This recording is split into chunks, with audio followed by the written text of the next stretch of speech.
Ultimate Warrior. What on earth has happened to that man? This is not actually what I'm going to talk about. I'm going to go on with that, but this is my little intro. He scares me, okay? That man scares me.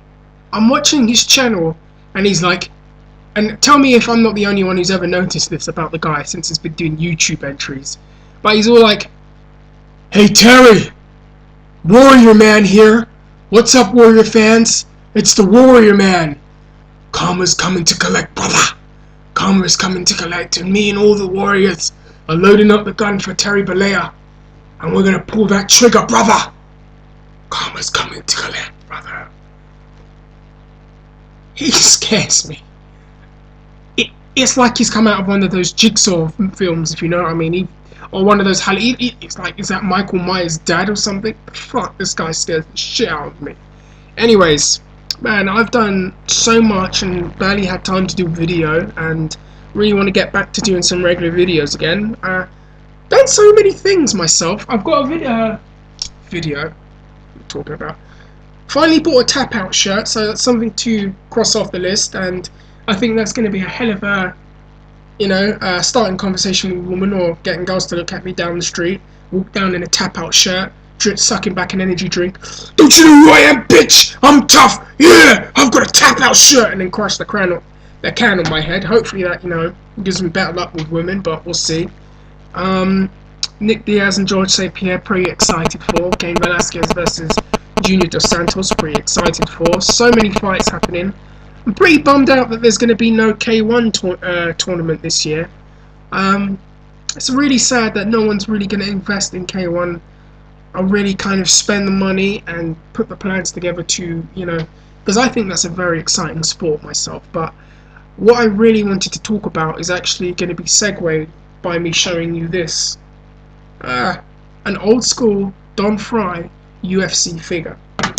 And just thinking about when I bought that figure, by the way, favorite old school fighters from the early UFCs, or Pride, if you want to include Pride. And I just wanted to know what everyone's favorite old school UFC MMA fighter was, or favorite old school MMA fighters that stick out in your mind. And obviously Don Fry was one of them, otherwise I wouldn't have bought the action figure. Another one I really want to talk about, and a guy I never really talked about enough on my What Made You a Fan of MMA video, was Frank Shamrock. Now, I talked about Zakaraba and Royce Gracie, but I really want to talk about Frank Shamrock because he's one of those early MMA UFC fighters that I'm a big fan of. And just to give you my viewpoint on him, and hopefully this kind of helps, informs the newer fans. I don't want to say educate, it sounds patronizing. But to me, Frank was one of my favorite MMA fighters from the older era, because he was a guy that showed everyone what the future of the sport would be. Guys who were well-rounded, guys who, if you stood with them, they were dangerous. If you went to the ground with them, they were dangerous. They understood positioning, they understood control, they knew how to submit people, they knew how to strike, they knew how to wrestle, they were great athletes, they were guys who had great conditioning, and Frank was a guy that had all of those things and really blended all of those things into a fantastic style, and I think was one of the few guys that really showed MMA fighters how to make great cardiovascular conditioning a weapon. Because I noticed in a lot of his longer fights, as the fights would progress, it was the guy with the better conditioning that had the most skills as the fight went on. And that's a tremendous thing to learn, actually, from early MMA, especially from Frank Shamrock. And if you're talking about what he just, thinks he could do, to me, in that era, he was the George St. Pierre before there was a George St. Pierre. And, I mean, it was just, he was an incredible fighter, and I don't think, he gets enough credit, or the credit that he deserves. Mainly because there are a lot of new fans who've come in from the last couple of years, and on no fault of their own, they don't really hear much about him, and the only things they have heard are the derogatory comments that Dana White makes about him, because those two clearly don't like each other. And it's a shame, really, that, Frank, for the foreseeable future, won't ever really be acknowledged by the UFC in the way that he should be and the things that he could do, because to me that's a guy that really is a Hall of Famer. It's almost like not having Bruno Sammartino in the Hall of Fame of the WWE.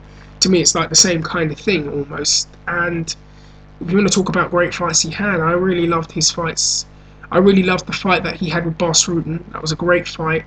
That comical moment where he's in the leg lock and he starts pulling faces at him to get Bas angry. There's a tremendous fight he had with Tito Ortiz. That was a great fight. If you haven't seen that, please check that out. I fully recommend that to you.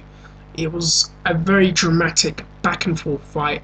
Frank probably weighed 190 at the time. Tito was 215, maybe 220 if he'd rehydrated properly. There was a size difference, and then Tito looked like he could have won, but as the fight was progressing, you could see what was happening, and Frank, beats him in such dramatic fashion, and that, it was such a great fight, and it really, it was one of those things that really gave Frank a lot of momentum, and then, he just retired and left the sport for a while, and it was like, imagine if George beats like an Anderson Silva. Imagine if George St. Pierre retired right now, and there was still so much for him to do in the sport. I think that was kind of what it was like when Frank left, and that was one of the old school fighters I wanted to talk about. And another one that I really wanted to talk about was, I've already talked about Zach Arben, Wes Gracie, and of course my man Don Fry here. Don Fry for president, by the way. I always want to talk about Bas Rutten. I always have a lot of respect for Bas Rutten. Probably because we have the same name, and I've just baited up my name now to everybody. And I've always had that common ground with him, but I always loved and enjoyed watching his old fights. Some Muay Thai footage of him out there, actually, if you can get a hold of it. But I loved watching some of his early fights in Pancrase, and I loved watching the UFC fights he had, although the Kevin Randall fight, a lot of people are divided on still as to if Bas really won that fight or did Kevin really win that fight. But I loved watching him fight. I loved the fact that he would throw these open hand palm slaps at guys and throw these leg kicks and the liver shots and the body shots. And he was another guy that showed you how to finish someone with just a simple body shot. And now you're seeing it quite a bit. You're seeing Nam Pham do it in The Ultimate Fighter, and you think, well, where does that come from? Well, no shit, it comes from Bas Rutten. Mark Coleman was another one. Mark Coleman was another guy I used to enjoy watching back in the day.